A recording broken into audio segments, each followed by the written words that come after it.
వన్లో ప్రిలిమ్స్లో mental ability అనేది 50 chapters ఉంటాయి, 60 బిట్స్ వస్తాయి. ఆ 60 బిట్సే కీలకం. 1:12లో పడాలంటే 50 బిట్స్ చాలా కీలకం. ప్లస్ ఇంకోటి ఏంటంటే గ్రూప్ 1 మెయిన్స్, గ్రూప్ 1 ప్రిలిమ్స్లో క్వాలిఫై కావడానికి ఖచ్చితంగా ఈ బిట్సే వస్తాయి, చేయగలమని గ్యారెంటీ ఉన్నది మెంటల్ ఎబిలిటీ. మెంటల్ ఎబిలిటీ అనేది ఒక 55 చాప్టర్స్ ఉంటాయి. 55 చాప్టర్లో ఆల్జీబ్రా నాన్ మ్యాథ్స్ వాళ్ళకి చాలా కష్టం అవుతుంది. తర్వాత జామెట్రీ ఉంటుంది, అది కూడా చాలా డిఫికల్ట్ అవుతుంది. తర్వాత మెన్సురేషన్ ఉంటుంది, అది కూడా చాలా డిఫికల్ట్ నాన్ మ్యాథ్స్ వాళ్ళకి. సో ఎవరైనా గ్రూప్ 1 1:12లో పడాలంటే మ్యాథ్స్ నుంచే 60కి 60 తెచ్చుకోవచ్చు 100%. మ్యాథ్స్లో ఎక్కువగా చూసుకునేవి 8th, 9th, 10th CBSE state syllabus text books చూడాలి. మ్యాథ్స్ అందులో కీ కాన్సెప్ట్స్ చదువుకోవాలి బాగాను. తర్వాత reasoning, high level reasoning prepare అవ్వాలి. చిన్న చిన్న రీజనింగ్ కాకుండా స్టేట్మెంట్స్, కన్క్లూజన్స్, సిలాలజమ్స్, తర్వాత డేటా ఇంటర్ప్రిటేషన్ బాగా హై లెవెల్ ప్రిపేర్ అవ్వాలి. డేటా ఇంటర్ప్రిటేషన్, అలాగే డేటా సఫిషియన్సీ కూడా కీలకం ఉంటుంది అందులో రీజనింగ్లో. అవన్నీ స్కోరింగ్ మార్క్సే. ఎక్కువ మార్కులు ఎందుకని తెచ్చుకోవచ్చు, కానీ ప్రిపరేషన్ మాత్రం చాలా జాగ్రత్తగా ప్రిపేర్ అవ్వాలి. మాకు వచ్చనే కాన్ఫిడెన్స్తో ఉండకుండా అన్ని బుక్స్ ప్రిపేర్ అవ్వాలి. ప్రిపేర్ అయితే ఈజీగా 60కి ఒక 50 ఇక్కడ తెచ్చుకుంటే మీరు క్వాలిఫైయింగ్లో ఈజీగా వెళ్ళొచ్చు. అయితే నాన్ మ్యాథ్స్ విద్యార్థులు ఏంటంటే మ్యాథ్స్ విద్యార్థులు ఉంటారు, చాలామంది బీటెక్ విద్యార్థులు ఉంటారు. వాళ్ళతో పోటీ పడాలంటే ఖచ్చితంగా మీరు మ్యాథ్స్ అన్ని చాప్టర్లో 50 చాప్టర్స్ ఉంటాయి. ఫస్ట్ వన్ అర్థమెటిక్ ఉంటుంది, ఆప్టిట్యూడ్. అర్థమెటిక్లో అర్థమెటిక్ నేర్చుకోవాలంటే రేషియో ప్రపోర్షన్ నేర్చుకొని దాని యొక్క యూజెస్ నేర్చుకోవాలి. రేషియో ప్రపోర్షన్కి మొత్తం అర్థమెటిక్ అంతా రేషియో ప్రపోర్షన్ మీద డిపెండ్ అవుతుంది.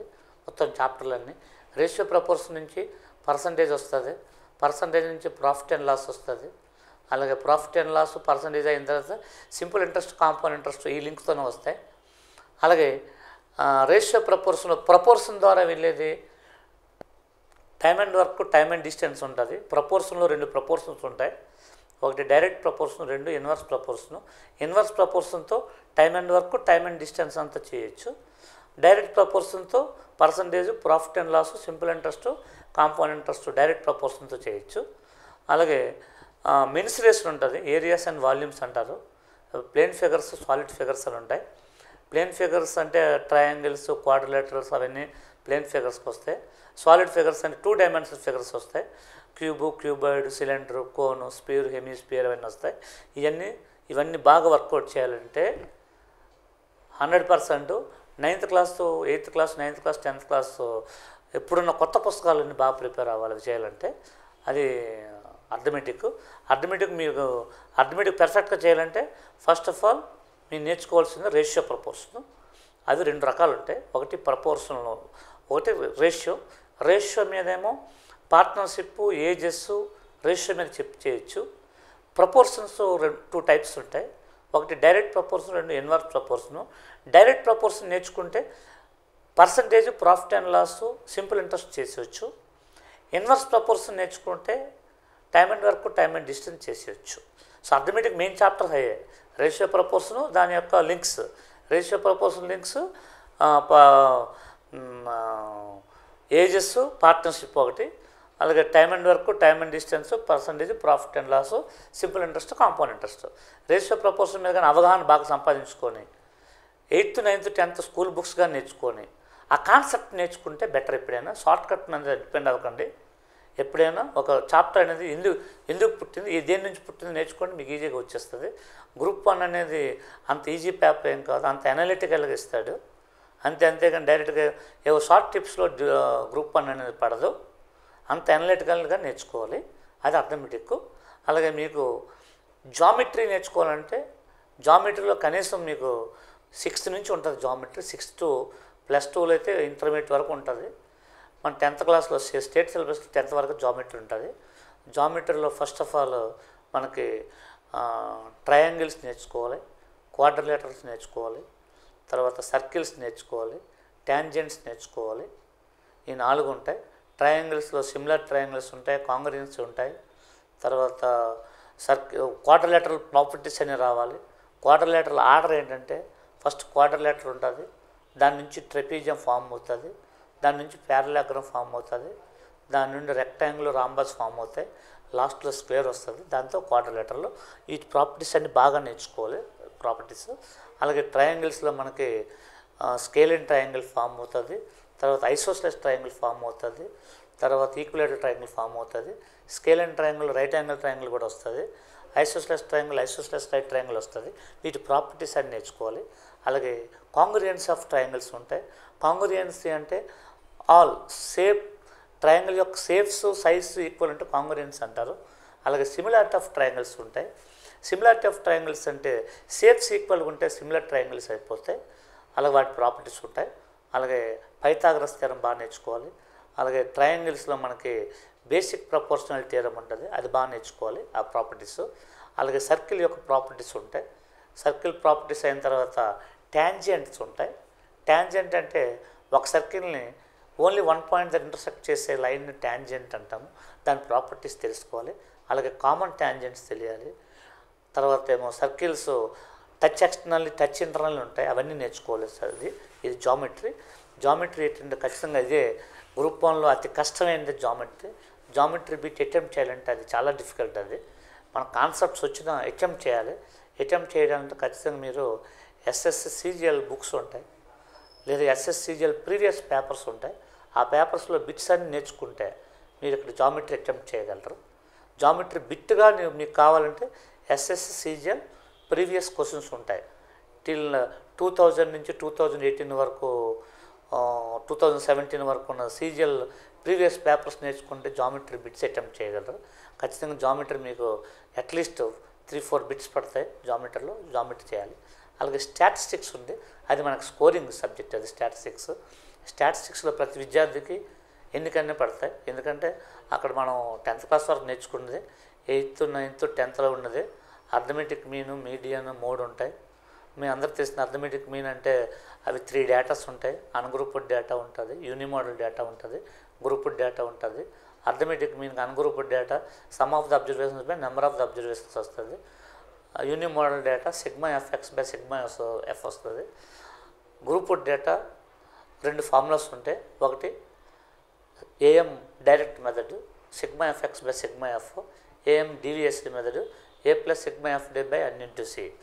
అలాగే మీడియన్ అనుకోండి, 3 డేటాస్ ఉంటాయి. మీడియన్ కూడా సేమ్ ఫార్ములాస్ ఉంటాయి, 3 ఉంటుంది. ఈ మూడింటికి మధ్య రిలేషన్ ఉంటుంది. 3 = 3 median minus 2 mean, or mean minus 3 = 3 into mean minus median. అలాగే ఈ స్టాటిస్టిక్స్లో ఫ్రీక్వెన్సీ గ్రాఫ్స్ ఉంటాయి, హిస్టోగ్రామ్స్ ఉంటుంది, ఫ్రీక్వెన్సీ పాలిగాన్ ఉంటుంది, తర్వాత ఫ్రీక్వెన్సీ కర్వ్స్ ఉంటాయి. అర్థమెటిక్ మీన్ అనేది ఎక్కడ ఫామ్ అవుతుంది, మీడియన్ అనేది ఎక్కడ ఫామ్ అవుతుంది, మోడ్ అనేది ఎక్కడ ఫామ్ అవుతుంది నేర్చుకుంటే అర్థమెటిక్ మీన్, మీడియన్, మోడ్ చేయొచ్చు. మన గ్రూప్ 1కి ఆ మోడే ఉంటాయి. యాక్చువల్గా స్టాటిస్టిక్స్ అనేది అది మా సముద్రం లాంటిది. ఓన్లీ గ్రూప్ 1కి అర్థమెటిక్ మీన్, మీడియన్, మోడ్ ఇచ్చాడు. So arithmetic mean, median, mode అనేది ఈ గ్రాఫ్స్లో ఏ గ్రాఫ్లో అర్థమెటిక్ మీన్ ఫామ్ అవుతుంది, దేంట్లో మీడియన్ ఫామ్ అవుతుంది, దేంట్లో మోడ్ ఫామ్ అవుతుంది అనేది మీకు 8th class 9th class text బుక్లు రాశారు, అవి చదువుకోండి, అది చాలా ఇంపార్టెంట్. స్టాటిస్టిక్స్లో కూడా 3-4 బిట్స్ పడతాయి. డైరెక్ట్ క్వశ్చన్ ఇస్తే మనం చేయగలం, బేసిక్లో ఇస్తే మనం చేయలేం. Arithmetic mean forms in dash అంటాడు, ఆప్షన్స్ ఇస్తాడు, frequency polygon, frequency curves, histograms, pictograms అంటాడు. అది ఎక్కడ ఫామ్ అవుతుందో తెలియాలంటే ఆ బుక్స్ నేర్చుకోండి, చదువుకోండి. 8th, 9th, 10th బుక్స్ నేర్చుకోండి, అది స్టాటిస్టిక్స్ ఉంటుంది. అలాగే మీకు రీజనింగ్కి వచ్చేటప్పటికి డేటా ఇంటర్ప్రిటేషన్ అనేది అది కీలకం. అది ఒక డేటా ఇంటర్ప్రిటేషన్ చార్ట్ ఇస్తాడు, పై చార్ట్ కానీ, లేకపోతే గ్రాఫ్ కానీ, లేకపోతే టేబుల్ కానీ, లేకపోతే హిస్టోగ్రామ్స్ కానీ ఇస్తాడు. ఇచ్చి ఒక 5 క్వశ్చన్స్ అడుగుతాడు. అది చేయడానికి కీలకమైన 5 పాయింట్స్ ఉంటాయి. ఫస్ట్ పాయింట్ ఒక ఫ్రాక్షన్ పర్సంటేజ్లో కన్వర్ట్ చేయడం ఉంటుంది. సెకండ్ పాయింట్ ఏమో what percentage of A is B అంటాడు, B/A × 100. థర్డ్ పాయింట్ ఏమో ఇంక్రీజ్డ్ పర్సంటేజ్, డిక్రీజ్డ్ పర్సంటేజ్ ఉంటుంది. ఇంక్రీజ్డ్ పర్సంటేజ్ అంటే difference by lowest number × 100, decrease percentage అంటే డిఫరెన్స్ బై హైయెస్ట్ నెంబర్ × 100. అలాగే యావరేజ్ ఒకటి కనుక్కోవాలి, average some of the observations by number of the observations. అలాగే ratio ఒకటి ఉంటుంది, రేషియో తెలియాలి. అయితే మనకి ఇక్కడ గ్రూప్ 1 ప్రిలిమ్స్లో క్యాలిక్యులేటర్ అలౌ చేయడు కాబట్టి ఖచ్చితంగా క్యాలిక్యులేషన్ పార్ట్ మీకు తెలియాలి. కాలిక్యులేషన్ చాలా ఇంపార్టెంట్. చాలామంది మనము కాలిక్యులేటర్ ఇంతకుముందు ప్రీవియస్గా గ్రూప్ 1 పేపర్ 5లో స్టాటిస్టిక్స్ కాలిక్యులేటర్ ఇచ్చేవాడు, మనం చేసేవాళ్ళని. ఇప్పుడు కాలిక్యులేటర్ లేకుండా చేయాలి. అది కాలిక్యులేషన్ చేయాలంటే మీకు ఖచ్చితంగా న్యూమరికల్ ఎబిలిటీ అని ఉంటుంది, అవి బాగా నేర్చుకుంటే better. Numerical ability Vedic maths అని ఉంటుంది, అది బాగా నేర్చుకోవాలి. అది డేటా ఇంటర్ప్రిటేషన్లో. మన రీజనింగ్ ఇస్తే రీజనింగ్ మనకి 3 టైప్స్ ఆఫ్ రీజనింగ్ ఉంటుంది. ఎనలిటికల్ రీజనింగ్ ఉంటుంది, లాజికల్ రీజనింగ్ ఉంటుంది, నాన్ వెర్బల్ రీజనింగ్ ఉంటుంది. అవి దాదాపు ఒక 20 చాప్టర్స్ ఉంటాయి. ఆ రీజనింగ్ అనేది మీకు ఆ రీజనింగ్ బుక్స్ మన స్టేట్ సిలబస్లో ఉన్న ఈ తెలుగు మీడియం బుక్స్ ఏం కాకుండా సెంట్రల్ నుంచి వచ్చే హరియంత రీజనింగ్ బుక్ ఒకటి కొత్తగా న్యూ ఇయర్స్ వచ్చింది. ఆ బుక్ కొనుక్కొని ఆ బుక్ బాగా చేయాలి. అది కీలక. ఆ బుక్ బాగా చేసుకుంటే మీకు రీజనింగ్లో ఎన్నికన్నీ తెచ్చుకోవచ్చు. మన రీజనింగ్ ఎన్నికని తెచ్చుకోవచ్చు, అర్థమెటిక్ ఎన్నికని తెచ్చుకోవచ్చు. అయితే మీరు ఎక్కడ డిఫాల్ట్ అవుతారంటే నెంబర్ సిస్టమ్ అని ఒకటి ఉంటుంది. అందులో మనం నెంబర్ సిస్టంలో మనం ఈజీగా ప్రిపేర్ అవుతాం. నెంబర్ సిస్టంలో చాలా జాగ్రత్తగా చేసుకోవాలి. నెంబర్ సిస్టమ్ అనేది చాలా కష్టము గ్రూప్ 1లోనే. నెంబర్ సిస్టమ్ ఒకటి, జామెట్రీ ఒకటి బాగా చూసుకోండి. అలాగే నాన్ మ్యాథ్స్ స్టూడెంట్స్ మనకి ఆల్జీబ్రా ఉంటుంది. ఆల్జీబ్రాలో సరిడ్స్, ఇండిసీస్ ఉంటాయి. అవి కొద్దిగా చాలా కష్టంగా ఉంటాయి నాన్ మ్యాథ్స్ వాళ్ళకి. మ్యాథ్స్ వాళ్ళకి అవి చాలా ఈజీగా ఉంటాయి. నాన్ మ్యాథ్స్ వాళ్ళకి ఆల్జీబ్రా చాలా డిఫికల్ట్గా ఉంటుంది. అది కూడా మీకు సరిడ్స్, ఇండిసీస్లో మీకు 8th, 9th, 10th సిబిఎస్ఈ బుక్స్లో ఉంటాయి. ఆ బుక్స్ నేర్చుకుంటే బెటర్. లేదంటే ఇంటర్మీడియట్ ఫస్ట్ ఇయర్లో కూడా ఆల్జీబ్రా ఉంటుంది, నేర్చుకోవచ్చు సిలబస్లో. అలాగే ఇంకా విధానం ఏంటంటే ఒక బిట్ని 30 సెకండ్స్లోనే మనం చేయాలి. మీకు అక్కడ టైం సరిపోదు, అదొకటి చాలా జాగ్రత్తగా చూసుకోండి. ప్లస్ గ్రూప్ 1 మెయిన్ గ్రూప్ 1లో మీరు 1:12లో పడాలంటే మ్యాథ్స్ అనేది 100కి 80% స్టూడెంట్స్ 60కి 55 వస్తాయి మన ఆంధ్రప్రదేశ్, మన రాష్ట్రంలో. అది గ్యారంటీ. నాన్ మ్యాథ్స్ విద్యార్థులకు నా రిక్వెస్ట్ ఏంటంటే నాన్ మ్యాథ్స్ విద్యార్థులు మీకు అక్కడ 60కి 40 వచ్చేసైనా గొప్ప అయిపోకూడదు. ఎప్పుడూ 60కి 50 అబౌవ్ తెచ్చుకోవాలి. అది 100%. మన రాష్ట్రంలో ఆంధ్రప్రదేశ్ రాష్ట్రంలో 60కి 55 వచ్చేవాళ్ళు దాదాపు 80% ఉంటారు. ఎందుకంటే మ్యాథ్స్ బ్యాక్గ్రౌండ్ వాళ్ళు ఉంటారు. సో వాళ్ళతో కాంపిటీషన్ కొద్దిగా కష్టంగా ఉంటుంది.